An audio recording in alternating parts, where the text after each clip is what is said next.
So Pikmin is a game all about growing your numbers and establishing the bond between human and Pikmin. Or so they say. What it's really about is ruining an ecosystem by overloading it with invasive Pikmin that can crush and destroy the population of any other living thing on the planet.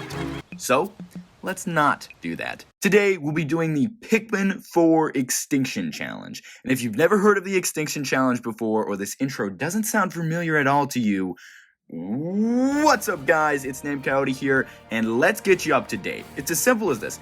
Every day needs to end with a grand total of 0 Pikmin in our onion. This is what we call a Pikmin extinction. And Pikmin 4 in particular is going to try really hard to make sure that this doesn't happen, but we're gonna ignore it. For every onion that we have, we'll then start the next day with only 1 Pikmin of each type and be forced to make progress anyway. Let's not waste any time, let's get started. As is with all Pikmin challenges, time to immediately ignore everything I just said. Olimar both starts with more than 1 Pikmin and ends his tutorial with more than 1 Pikmin, but I suppose he's punished by the universe for it because he dies. It's the plot of the game, if you haven't heard. And the Rescue Corps is sending out Clyde. You may be wondering, why is he named that? I don't know, ask his parents. Starting our story, we rescue Ochi, Colin, and Shepard since none of them have free will to walk a few feet to the ship that's right there and clearly visible. We rescue the onion and score ourselves our very first victim, Pikmin. Pikmin, I said. We grow up our numbers enough to secure the treasure and repair the ship, and we don't get the chance to kill any of these guys before sunset. So 2 days in a row, we have directly failed the challenge. Day 2, and let's put things wrong, which once went right. It's off to the sun-speckled terrace to start the day with eradication. Like I said, the game really tries to stop us, putting some invisible walls here so we can't drown the Pikmin, but a conveniently placed dwarf bulborb does the trick. After he's eaten every single one of our day 1 Pikmin, the onion sprouts a new life, and that means we can start today's adventures. Despite how useful our friend here has proven, we kill him. And basically treat this starting area as you do normally, gathering up a few extra Pikmin to use for the day. We don't have a whole lot of numbers at our disposal, so it's going to require some delegation and smart Ochi usage to properly Dandori this whole thing. We make it by the last Frost Cavern with 18 Pikmin, but we're going to ignore it for now in favor of taking out this blowhog and securing this new landing site. I touched the bulborb just for kicks, but now we've got our max 20 Pikmin out and we can head to that cave. The last Frost Cavern is normal, since we've got as many Pikmin on the field as we're allowed, like I said, so we free the Ice Pikmin. But freedom from what, exactly? Just one unjust ruler to another. When the day is done, they'll have expended their use, and they'll find out that perhaps the blowhog wasn't so bad after all. Oh yes. Dance. Dance now while you still can, Ice Pikmin. We finished the cave with a Flarlick and a Russ harvested, and with some interim path clearing, we're straight on to the Crackling Cauldron, now with 30 Pikmin at our disposal, though 10 of them are ice, which are effectively useless in this cave. And mass extinction is one thing, but this cave introduces us to a new kind of suffering, yellow Pikmin. If you're a longtime fan, then you might know I am not a longtime fan of yellow Pikmin. But I'm gonna try not to bash on these guys too much in this video, because ultimately, their lives are as fragile and meaningless as every other Pikmin type. And the more I utilize them and grow their species, the more of them I'm privileged to kill at the end of the day. We head through the cave like normal because we have as many Pikmin as we can right now. It's not going to be until after day 2 that our lack of numbers is going to be a problem, because right now the game expects us to be nursing a baby population. Later on, not so much. But that schnoz rescued the cave exited and 100%ed. I'm missing a yellow, which means one died prematurely somehow, but it's fine. All we need them for on the outside is taking down this electric gate. I go ahead and liberate a new landing site, and it's absolutely imperative to grab the yellow onion here. I haven't explained it yet, but you might have reasoned that it's only the Pikmin types we have the onions of that we'll be starting with at the beginning of each day. So tomorrow, all of our ice Pikmin will be dead, and if we need them, we'll have to find them in a cave somewhere, since the red onion won't sprout an ice Pikmin once they're extinct. Yellow Pikmin would be the same way if we didn't make sure we had this. And we do. Problem solved. We manage a good bit more of treasure, and I attempt to grab this Flarlick before the day's end, but I abandon the effort in favor of making sure all of our Pikmin are outside my squad in the Onion safe zone so that we end the day with a 0 in the Pikmin column. We especially want to kill our Ice Pikmin, like I said. And we've actually grown our numbers a bit too much since the max that we can kill to sunset is 30 right now, field limit, but isn't that just satisfying? I love watching that. The game begs me to stop the challenge, but man once again exercises his dominance over the machine. End exploration. Thank you. Day 3 and Ochi has grown up a bit, so that gives us new opportunities. Per usual, I'm upgrading Ochi's carry capacity, given that'll be useful with our lack of Pikmin. First on the agenda today is feeding our Bulborb pals the surviving Pikmin from yesterday. There's no working overtime here, guys, come on. So we're starting over with 1 red and 1 yellow, and the new change to Pikmin 4 that's really helpful for this challenge is that corpses don't despawn overnight like they have before in the series. So our leftover enemies from yesterday will fuel our Pikmin population for today. And honestly, there's so many flippin' pellet posies in this area anyway. I finish up the reveal trailer area, which is this Flarlick, this Bulborb, and this stopwatch, and that means we can now have 40 Pikmin out, which is easily acquired with the Blowhog from yesterday. There's a whole bunch of random stuff we do here, including bridge building, strawberry, mock bottom, red ball, which pushes us over the sparkling goal for the area, and crossing the bridge for underground potato, and finally, the Aquiferous Summit. And we have exactly 40 Pikmin, by the way. The cave immediately provides us with 5 wild ice Pikmin, which is good because right now we have 0, and we need to break this Hydro Jelly, which gives us nothing but 5 more ice Pikmin. And there's another Hydro Jelly, which gives us 5 more. Are these guys a scarce resource or not? Come on, make up your mind. Sub-level 2 yields us a bit more treasure, and 5 more ice Pikmin. That's a cave 100%ed. We've actually now got more Pikmin than we can have out, so the Porkwell Inn isn't a challenge, neither is gathering a bit more treasure. I get the idea that I can build up enough ice Pikmin to snag the blue onion by the end of the day, so I grind them out in the last Frost Cavern, and I actually managed to get really close. But the day ends with a lake between us and the onion, and now all of our hard-earned ice Pikmin are dead. Oh, what's that? I feel a twinge of sadness or guilt or regret. Oh gosh. Don't give me a choice, game. You know I had to do it. Day 4 and we've got to kill off our remaining Pikmin before beginning. I'm having some trouble, so I'm gonna need a new vantage point. Yep, this works. The game tries to make the gravity of what I've done clear by plastering these fake emotions of sadness onto a lovable dog character, but I see right through it. We're still in the Sunspeckled Terrace because I want that blue onion. Starting from scratch, if scratch is 2 Pikmin and the pellet posies, we only get 9 Pikmin. A Bulborb corpse later and you've got 21, that's better, but not great. We need to start finishing up this area because enemies don't respawn in this game. But putting that aside, let's do some industrial mazing. And the industrial maze might just be the easiest cave in the entire game. All the treasures are light, there's not a single enemy, and it even gives us a few more yellow Pikmin. The heaviest thing here by far weighs 15, and the most important thing here is Dingo. So we rescue him, you know? We've got 35 Pikmin now heading into the Hectic Hollows. We're gonna take all the ice Pikmin the cave gives us because we're starting at 0. Thankfully, we get enough to get all the treasure and secure that 100%. Now that we've got a base of 20 ice, we're repeating the same thing we did yesterday to get the 30 we need for the blue onion. If you didn't know, wild Pikmin on enemies and as sprouts respawn every time you enter a cave. So effectively, there's infinite ice Pikmin down here, but it's pretty time-consuming process to enter and exit and re-enter the cave time and time again. Once we've got 30 though, there's no time to waste, and we've got ourselves another onion, which also means a new Pikmin type.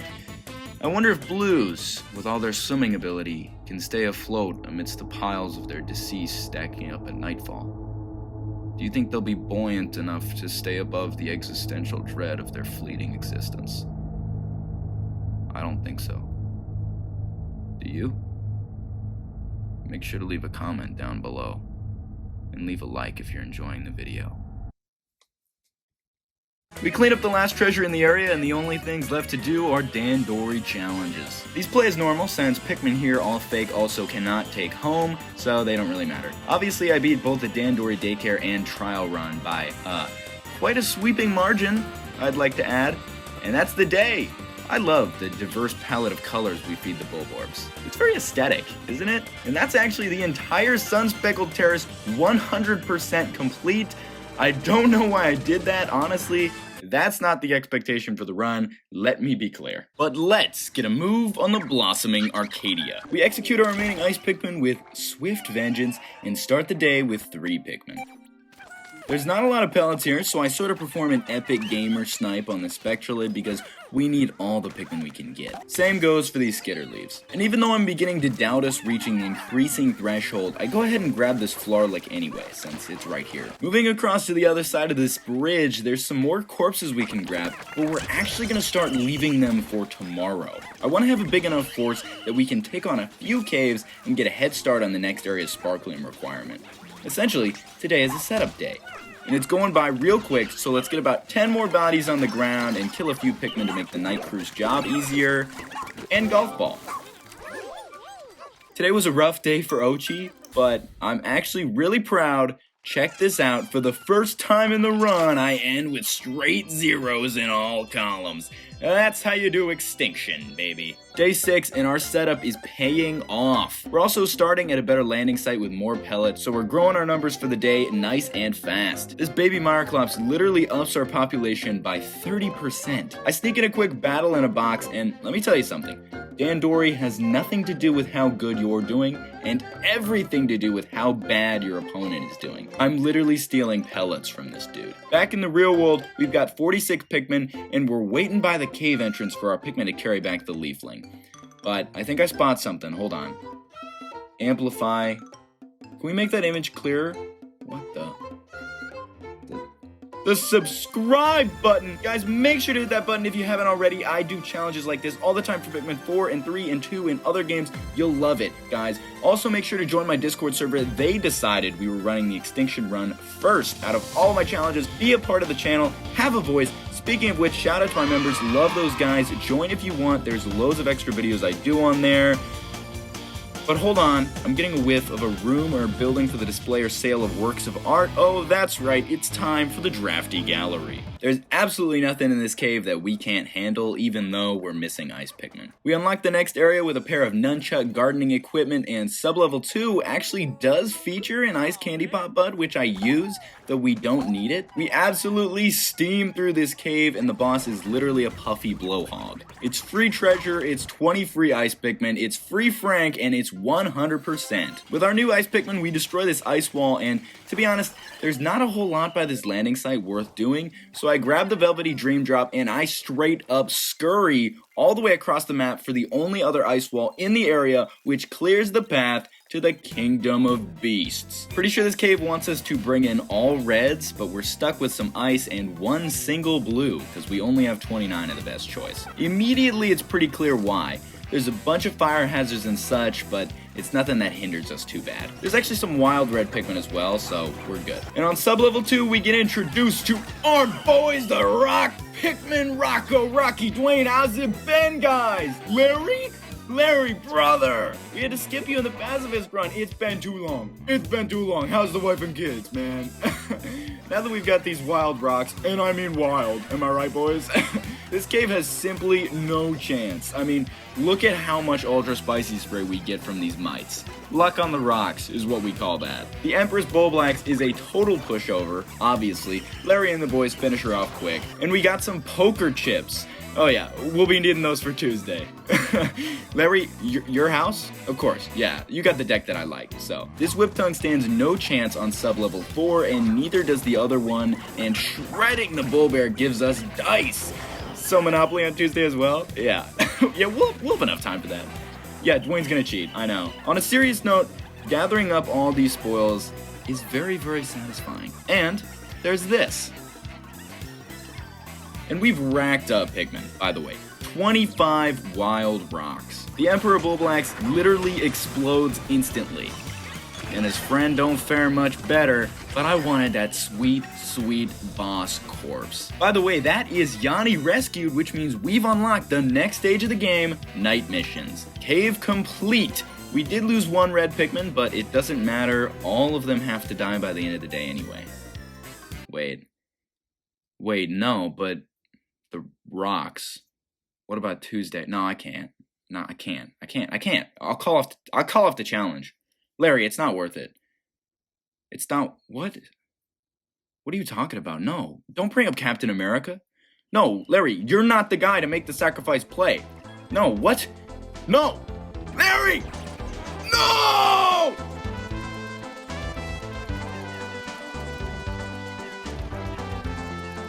Guys, he jumped out of my hand.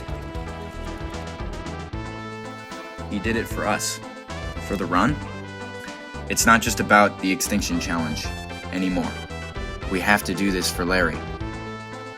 Guys, share this video with a friend if you're interested in saving Larry's legacy. Guys, make sure to turn notifications on as well so you're notified every time I upload. For Larry, of course.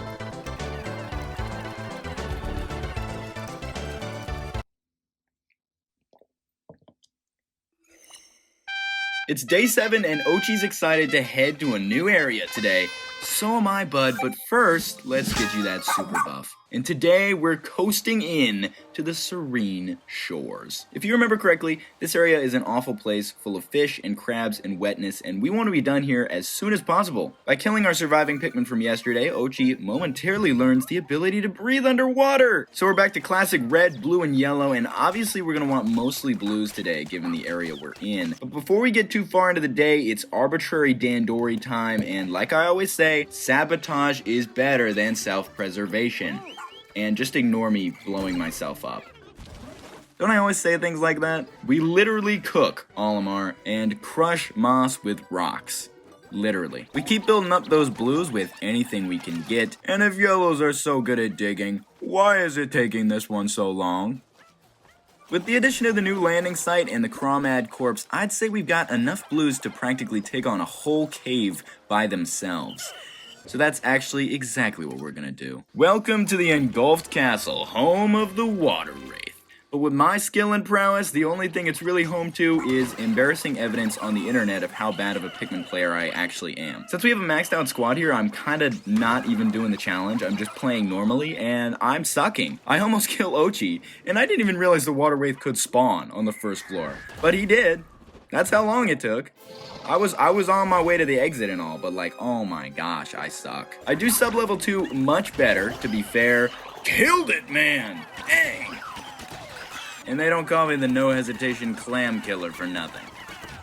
Nobody calls you that. I know. Even though I'm losing Pikmin to a Wollywog in 2024, like I said, this cave is fairly standard and there's nothing special challenge-wise going on. I don't even know the intended method for doing half of this poison clearing stuff with blues in the first place, but we got through it. Old Waddy comes on our way out again, so let's finish this. I'm done with you. At the bottom of the cave, we're introduced to purple Pikmin. Oh, I'd love to see how your 10 times carry capacity helps you against the threat of species extinction. But right now, we've got a water wraith to school. Like, stop crying. Get off the floor. You're not a child. Hey, what the heck? Why'd you slap me? After excavating this random bottle of paint in the middle of the arena, that's the cave 100% complete. That's all we have time for today, so I make absolute certain that the purples die, and I try to extinct the blues the best I can. The game pleads with me to rewind, but would Larry rewind? Let's not waste this sacrifice, please. The ship is fully restored, and the radar is ready to rescue Olimar, but we need a pilot. We've got one! After a few night missions, which are exactly the same as in the normal game because starting below Pikmin numbers are preset for each mission and aren't counted in the final tally if they die. Nothing unique here. I recorded all this footage, but it's literally not worth showing. Honestly, if I can just have a little opinion moment, night missions are kind of disappointing. I said it, I know. I shouldn't have. I know. Oh no, Nintendo, come on. Don't delay Pikmin 5 for another 3 years just because I said that. Hey, I was joking, okay? Okay, good. That's day 8, 9, 10, and 11, and we'll pick back up at day 12, which guaranteed will be our last day. Where else but the heroes hide away? The same place we started the game. It's like poetry, it rhymes. We've got 3 little Pikmin and Ochi, and all we need is this playing card. I literally go and build up our numbers just for the heck of it. I don't know, I just got sidetracked. I guess it'll help us brute force the safe a little easier, but 5-2-6, and it's time for the Leafy Showdown. And guess what? The Extinction Challenge doesn't even have an effect on this mode of the game. Underwhelming end to the run, I know. But, what if I told you this was only a part 1? See, I didn't do the post-game for the Pacifist Challenge because the last cave is just a boss rush and it would ruin our kill count. Don't even know if it's possible. But I think it could take us to an interesting place in the Extinction Challenge. We're here to kill all Pikmin, remember? We might as well cure Ochi. But that's just a hypothetical. A what if. Olimar is dead, and now we can save him. And I think our victory workforce deserves to have a bit of fun. That's right, Ochi's gonna take the work off your hands, guys, don't worry. We're just gonna head up here for a little sightseeing. It's just over there. Yeah, keep your eyes. You guys see that in the distance? It's the overwhelming weight of a gigantic boulder. Yeah, you know how it is. We need to end with a true Pikmin extinction. Clyde actually dies as well. That was just an accident, though. I was just screwing around. But Olimar is saved, and we can go home having completed the main story of the Extinction Challenge. Guys, I couldn't get away with ending this video without thanking you all very quickly for 11,000 subscribers. You're all great and you mean the world to me. I do my best to read every single comment, and this channel has really grown, and that's entirely because of you guys. And it looks like we wiped out every other Pikmin color. I'm dead serious. Where did all these white Pikmin come from? Is this normal? Is this how the game is supposed to end? We didn't see white Pikmin once this entire run. What? Okay. Here's a final total. We managed to kill every Pikmin that we created, and that puts us at 425 deaths.